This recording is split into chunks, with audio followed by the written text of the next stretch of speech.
집 떠나면 고생이다, 그런 말이 있습니다.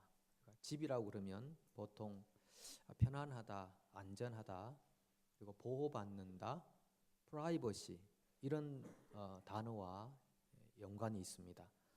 그래서 그런 집을 떠나버리면 보장받을 수 있는 것이 없다는 말이 되겠죠.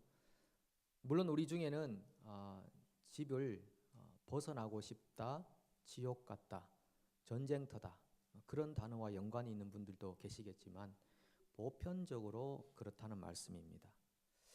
우리가 살고 있는 이 땅은 집을 떠난 광야와 같은 삶입니다. 우리가 돌아갈 집은 이 땅에 있는 것이 아닙니다. 하늘에 있는 것입니다. 그래서 이 땅을 사는 동안 광야와 같은 인생이기에 얼마나 많은 위험이 도사리고 있겠습니까? 건강의 위험, 재정적인 위험, 관계의 위험, 또 일이나 사업에 대한 위험, 그런 위험 요소들이 얼마나 많이 있느냐 하는 것입니다. 그런데 그 모든 위험 요소들을 지나서 결국은 우리가 인생의 종착역 항구에 도달하게 되는 것이죠. 우리의 인생을 질이나 지형에 비유한다면 광야와 같은 인생길 안에 시내도 있고 또 들도 있고 산맥도 있고 강도 있고 바다도 있고 그런 것 아니겠습니까? 그런 걸 다 지나서 항구에 도달하게 됩니다. 그 시편 107편 30절 하반절이 뭐라고 합니까? 여호와께서 그들이 바라는 항구로 인도하시는도다. 우리가 언젠가는 항구에 도달하게 된다는 것이죠. 그런데 그 구절 앞에 어떤 구절이 있냐면 광풍을 고요하게 하사 물결도 잔잔하게 하시는도다. 항구에 도달하기 전에 광풍도 있고 물결도 있고 그렇다는 것입니다. 바다는 그래야 바다인 것이죠. 바다가 밋밋하게 잔잔하다면 그것이 바다겠습니까? 바다는 광풍도 있고 물결도 있고 그래야 바다가 되는 것입니다. 우리 인생이 바다와 같다면 우리 인생 안에도 광풍도 있고 물결도 있고 그것보다 중요한 것이 있다면 그 광풍과 물결을 잔잔하게 하시는 분이 계시다는 것입니다. 잔잔하게 하셔서 우리를 항구로 인도하시는데 평온과 기쁨으로 인도하신다. 그것이 오늘 우리에게 광야와 같은 인생을 사는 우리에게 약속하시는 하나님의 약속입니다. 다윗도 광풍을 만났습니다. 자기가 만나고 싶어서 만난 것 아닙니다. 그는 원래 목동으로 산 사람이었죠. 소위 흑수저라고 하는 인물입니다. 그런데 그가 왕궁으로 부름을 받았습니다. 그랬다면 뭔가 또 다른 인생의 한 장막이 펼쳐지겠다 기대할 수 있는데 자기를 불러들인 왕으로부터 살해 위협을 당하게 됩니다. 정말 무시무시한 광풍이 그에게 닥쳐온 것입니다. 자기가 가고 싶어 간 곳이 아니었는데요. 어쩌다 보니까 금수저 곁으로 가서 살게 되었는데 원해서 간 것이 아니라 불러서 갔는데 기대하지 못했던 광풍이 그를 덮쳐오게 된 것입니다. 그가 왕궁으로 들어갈 때 어떤 기대를 가지고 오셨을까요? 그는 목동으로 살면서 양을 치는 가운데 많은 예배를 하나님께 홀로 드렸습니다. 그 예배 가운데서 하나님의 능력을 체험했고 하나님의 임재를 경험했습니다. 임재를 경험해 본 사람들은 그 영광이 어떠한지를 알 것입니다. 그 평안이 어떠한지를 알 것입니다. 다윗은 그렇게 들에서 하나님의 임재를 수없이 체험했던 사람입니다. 그가 왕궁으로 불려갈 때 어떤 기대감이 있었을까요? 이스라엘은 신정국가였습니다. 그래서 신정국가인 이스라엘의 심장부에 들어가서 그는 더 뜨거운 영적 체험을 원했을 것입니다. 그런데 막상 들어가 보니 욕망의 화신이 된 인간 왕의 냄새만 철철 넘치는 가장 세속적인 공간임을 알게 된 것입니다. 그가 왕궁에서 더 이상 얻을 수 있는 것이 없었습니다. 그래서 그는 왕궁을 박차고 뛰쳐나올 수밖에 없었던 거죠. 그가 왕궁을 박차고 뛰쳐나와서 처음 간 곳이 어디입니까? 높 땅에 있는 성막이었습니다. 아히멜렉 제사장이 그곳을 섬기고 있는 성막입니다. 그가 성막으로 가면서 무엇을 원했겠습니까? 성막에 임재한 하나님의 영광과 은혜를 체험받고 싶었을 것입니다. 그런데 그 성막에 가보니까 거기도 자기가 안식할 수 있는 곳이 아님을 알게 되었습니다. 그 성막에 자베르 형사처럼 장발장을 잡기 위해 호시탐탐 노리는 한 인물, 도액이라는 인물이 그곳에 있었던 거죠. 그래서 그가 정말 성막에서도 하나님의 평안과 안식을 도무지 찾을 수가 없게 되었습니다. 이것이 영적인 고통입니다. 다윗이 경험하는 살해 위협을 더 능가하는 그런 고통이 있다면 영적인 고통인 것입니다. 왕궁에도, 성막에도, 심지어는 성막에도 어찌 하나님의 안식과 하나님의 평화를 누릴 수가 없는 것인가? 성도들에게는 이런 것이 영적인 고통입니다. 하나님의 양식을 먹을 수 없는 것, 하나님의 임재를 경험할 수 없는 것, 예배가 무너지는 것, 이런 것들이 다 영적인 고통에 속하는 것입니다. 우리가 살다 보면 영적인 슬럼프를 경험하는 때가 있습니다. 모든 것이 싫어집니다. 그리고 은혜가 떨어집니다. 메마르게 됩니다. 그래서 그냥 뛰쳐나갑니다. 예배가 없습니다. 공동체를 떠나버립니다. 근데 그 시간이 굉장한 자유를 얻는 시간 같은데 지나고 보면 허송세월이었구나. 시간 낭비했구나. 인생의 한 부분을 잃어버렸구나. 반드시 후회하게 됩니다. 공동체를 떠나고 믿음을 떠나 살았던 삶은 반드시 나중에 후회하게 됩니다. 어떤 후회를 하게 되느냐? 돌아왔을 때 조금 더 일찍 돌아올 걸. 그 돌아와서 누리는 영적인 평안과 안식이 얼마나 크고 영광스러운 것인가를 지난 세월과 대비하여 보면 분명히 느끼게 되는 것입니다. 너무 안타까웠던 것입니다. 뉴질랜드는 부동산 시세가 계속 올라가니까 그런 말이 있더라고요. 여러분도 아시겠지만 언제 부동산 구입하는 게 좋습니까? 언제죠? 어제라고 그러더라고요. 어제가 제일 낫다. 그만큼 계속 오른다는 뜻이죠.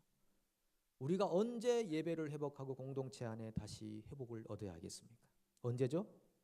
어제입니다. 어제.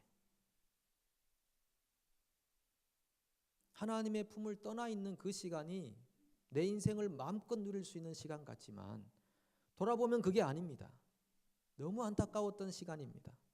우리 장년분들 중에서 우리 교회 나오는 청년들을 보면서 안타까워하는 분들이 계시더라고요. 내 인생의 청년 시절에 하나님을 조금 더 일찍 알았더라면 그 수많은 시간 동안 내가 잃어버린 시간을 보상받을 텐데, 그런 안타까움을 가지고 있는 분들이 계십니다. 그게 진정한 고백인 것이죠.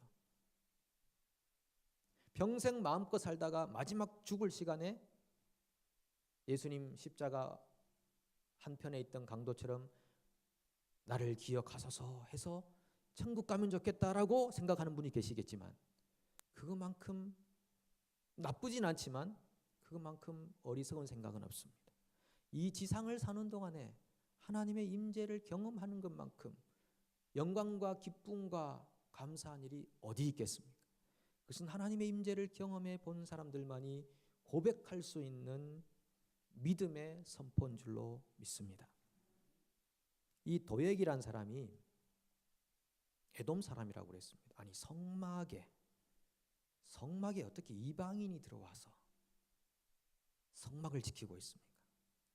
이 도액은 성막의 원래 기능과는 다른 존재로 머물고 있습니다. 그가 사울의 목자장이었다. 사울의 신하였을 것입니다. 그는 예배의 구경꾼이고 감시자였습니다. 성막의 원래 기능에 속한 사람이 아닙니다. 구경하고 감시하는 존재였습니다. 하늘의 왕을 따르지 않고 인간 왕을 따라 사는, 하나님을 예배하는 것이 아니라 자기 생존을 위하여 살고 있는 그런 한 성막 안의 존재라고 하는 것입니다. 그런데요, 출애굽기, 레위기, 민수기, 신명기 아무리 찾아봐도 성막에 그런 사람이 필요하다는 구절은 한 번도 본 적이 없습니다. 뭐 잘못된 것 없나, 성막에 뭐 잘못된 일이 일어나지 않나 조사하고 따지는 법관처럼 있는 존재가 도액이라는 존재입니다. 제사장을 감시하고 그의 주위를 서성거리는 존재가 도액입니다. 결국 그가 나중에 다윗이 이곳을 다녀갔다는 사실을 사울에게 알려줌으로써 수십 명의 제사장들이 살해를 당합니다. 그가 여호와 앞에 머물러 있었다라고 그렇게 고백합니다만 그것은 육신적 상태로 머물러 있는 상황이었습니다. 예배자가 아닙니다. 그래서 다윗은 그곳에서도 머물 수가 없었습니다. 영적인 위로와 안식을 찾으러 왔다가 결국은 육신적인 것들만 얻어서 나갑니다. 떡 5개와 골리앗의 칼을 가지고 그가 그곳을 떠날 수밖에 없었습니다. 우리 교회에는 이런 도액과 같은 예배의 구경꾼, 감시자들이 없기를 바랍니다. 모두가 예배자가 되십시오. 하나님을 만나기 위해 오십시오. 자기를 주장하기 위해 오지 마십시오. 전심으로 하나님을 찾고 만나고 내 영이 새롭게 되기 위하여, 인생의 방향을 수정하기 위하여 이곳에 오셔야 합니다.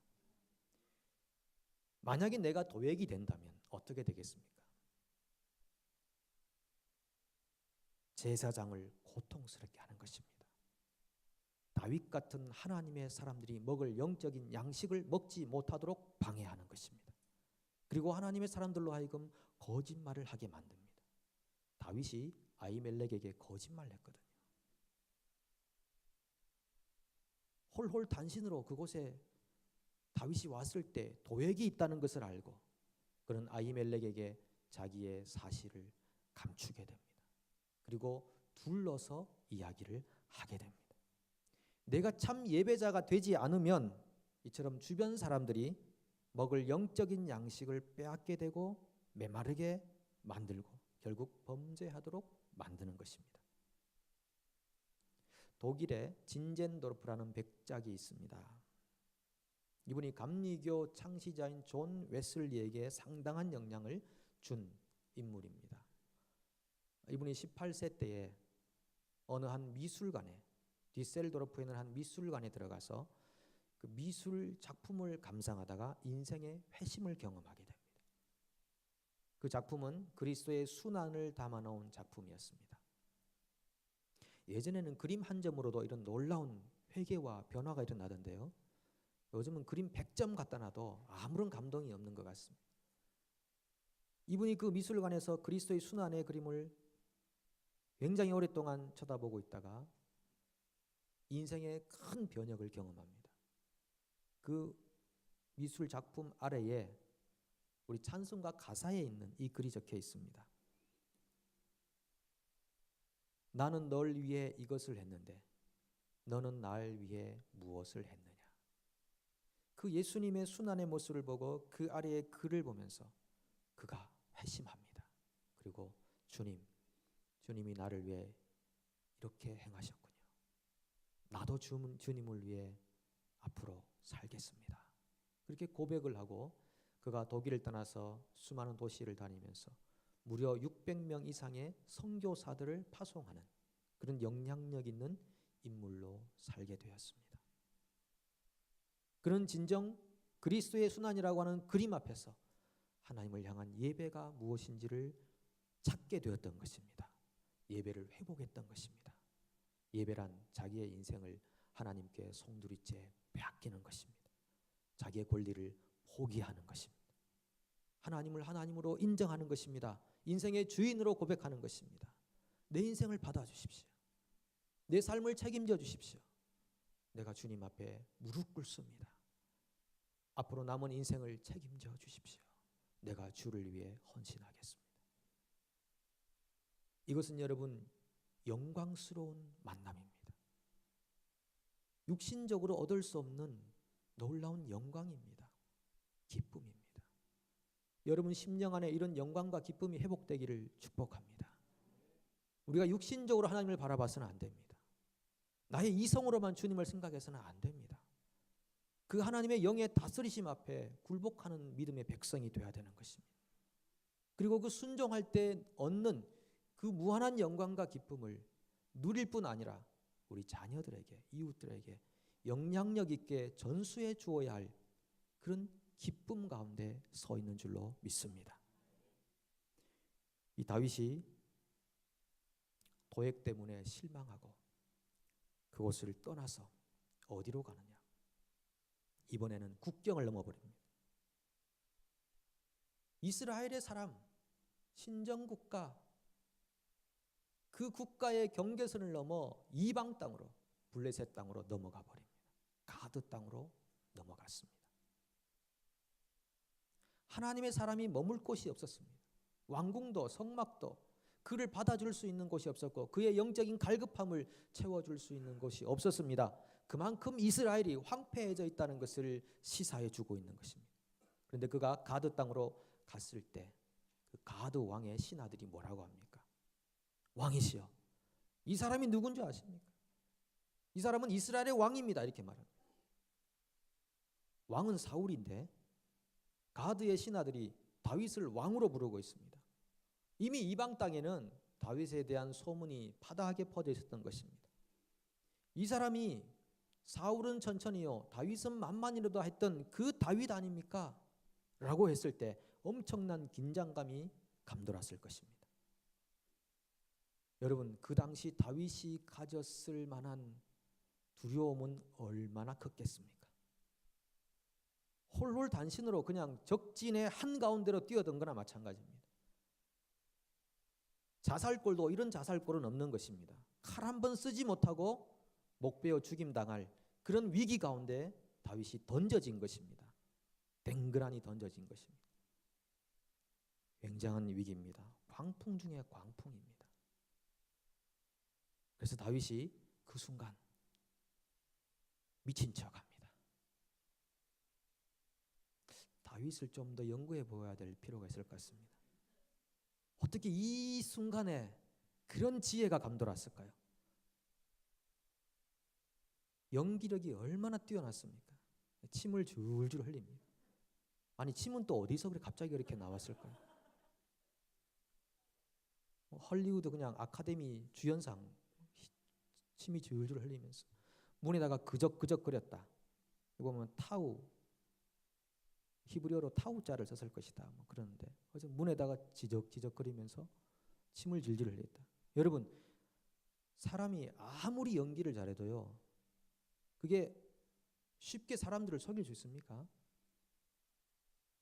보통 연기로는 그 속일 수 없습니다. 맨정신으로 가서 지금 미친 척 하는 건데요. 그래서 생각해 보면 이게 다윗의 연기력 때문에 이 가드 왕과 신하들이 속아 넘어간 게 아니고 하나님이 광풍을 잠잠하게 만들어 주셨구나. 아니고서는 이건 벗어날 수 없는 상황입니다. 가드 왕이 미친 사람을 왜 우리 집에 데려왔느냐. 그렇게 말하면서 쫓아버렸다고요. 이 다윗의 뛰어난 연기력으로 인한 구출이 아니라 하나님의 은혜였구나. 하나님이 그 순간을 넘어갈 수 있도록 가드 왕과 신하들의 눈을 가려 주셨구나. 판단력을 제대로 작동하지 못하게 하셨구나. 하나님의 은혜가 우리의 물결을 잠잠하게 해주시는 것입니다. 우리 찬송 중에 구주여 광풍이 일어 그런 찬송이 있잖아요. 그 가사 보면은 우리가 죽게 된 것을 안 돌아봅니까? 깊은 바다에 빠지게 된 때 주무시려 합니까? 세상의 풍파가 나를 삼키려 합니다. 지금 죽게 된 나를 돌아보사 곧 구원해 주소서.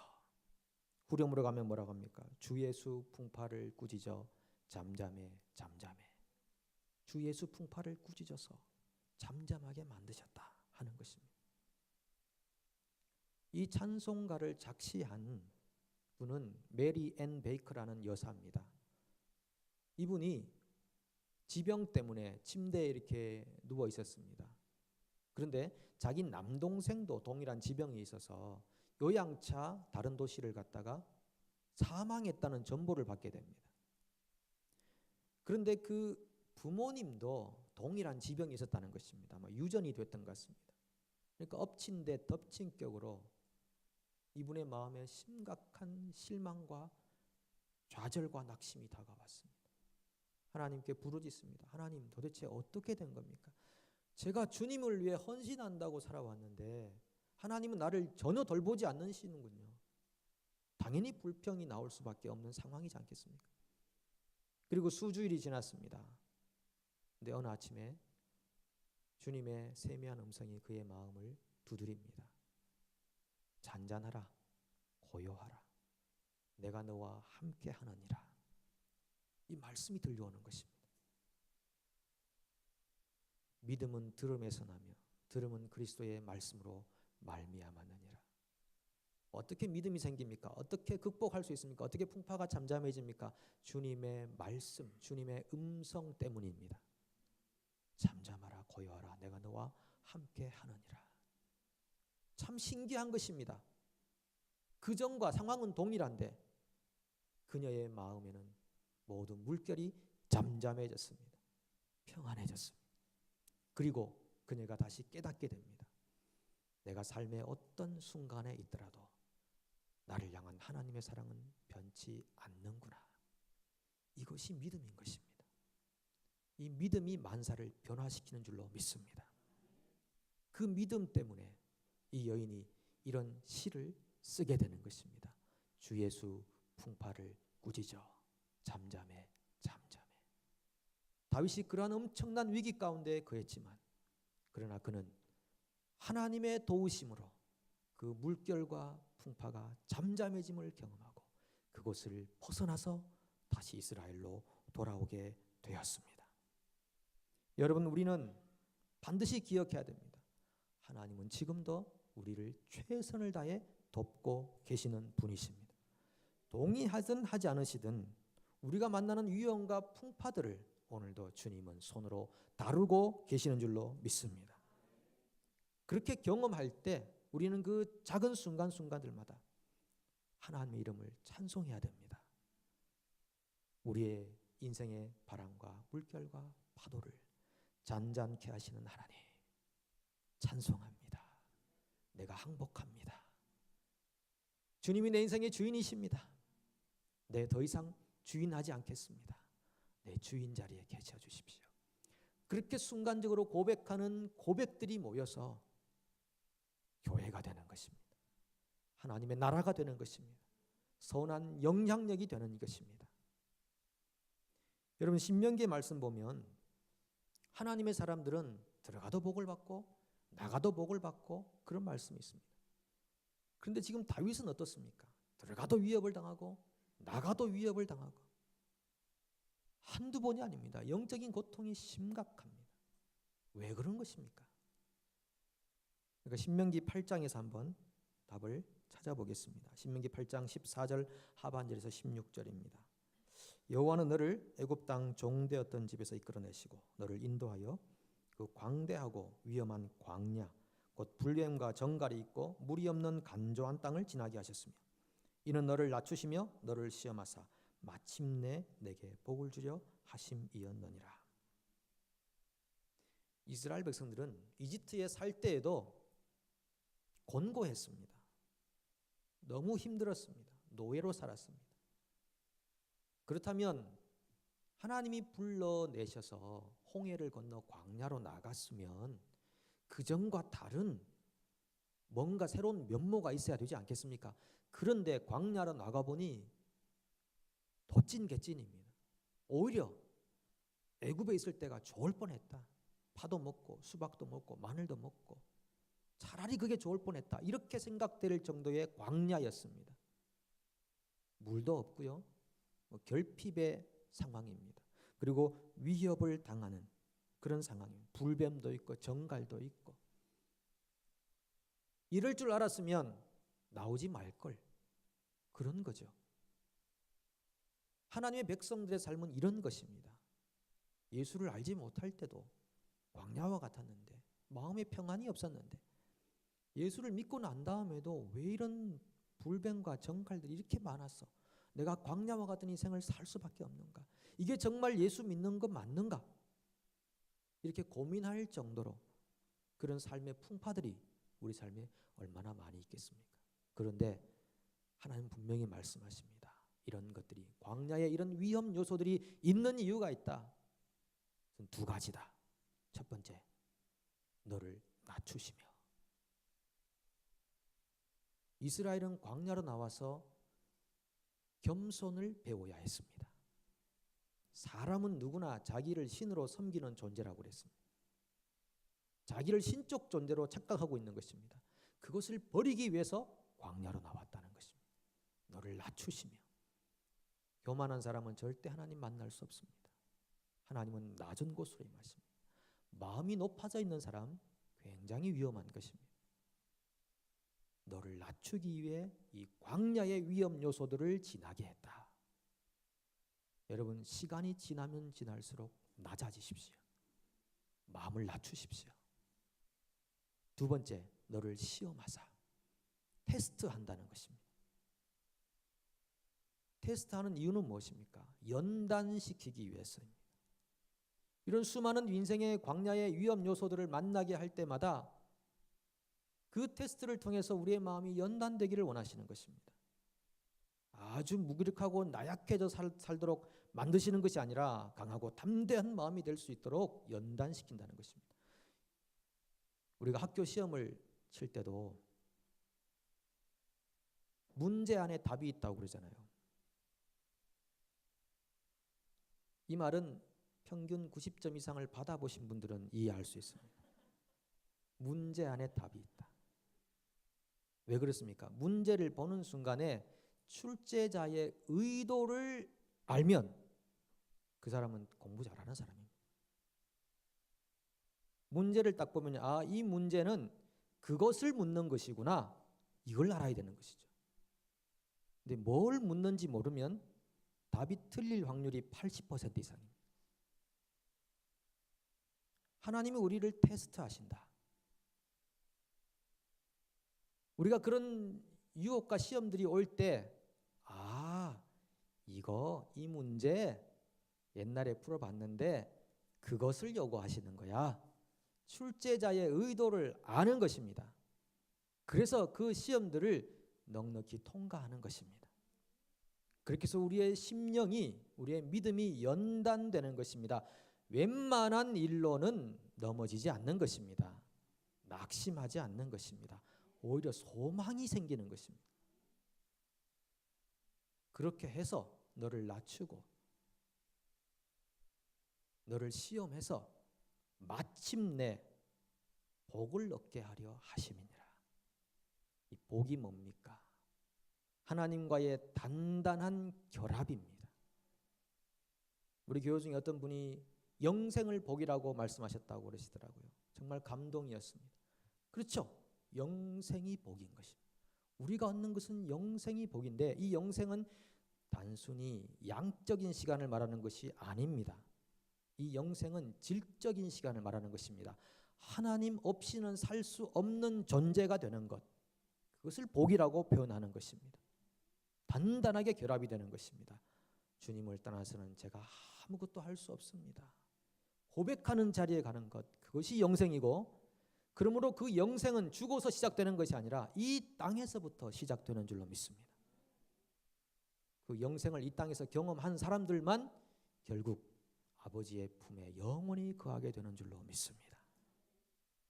여러분, 그 복을 다 받으십시오. 다윗이 당했던 위험 요소들, 36개 도망하는 것, 임재에 대한 굶주림, 땅의 세속화, 거짓말을 해야 되고 연기를 해야 되고 죽음에 대한 위협을 받아야 되는 그 모든 것들을 볼 때 정말 다윗도 더러운 진흙탕에 뒹굴었구나 생각합니다.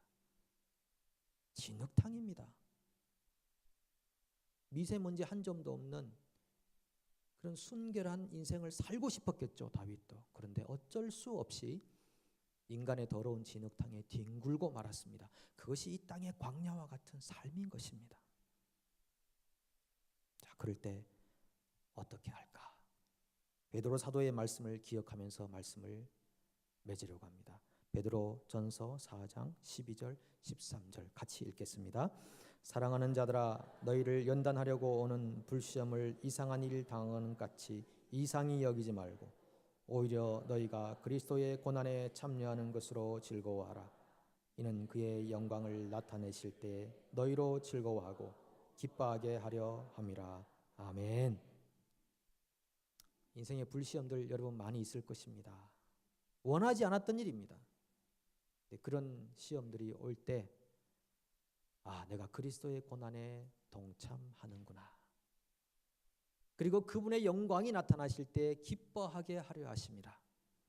그러한 기쁨을 다 얻으시기를 바라고 하나님과 더욱더 단단히 결합되어져 가는 광야 같은 인생 되기를 축복합니다. 기도합니다. 하나님 아버지 감사합니다. 우리를 선택하시고 이끄셔서 광야와 같은 인생길을 걸을 때에 우리가 주변 상황과 환경에 매이지 않고 우리를 불러내신 주님의 손만 바라보도록 역사하여 주시옵소서.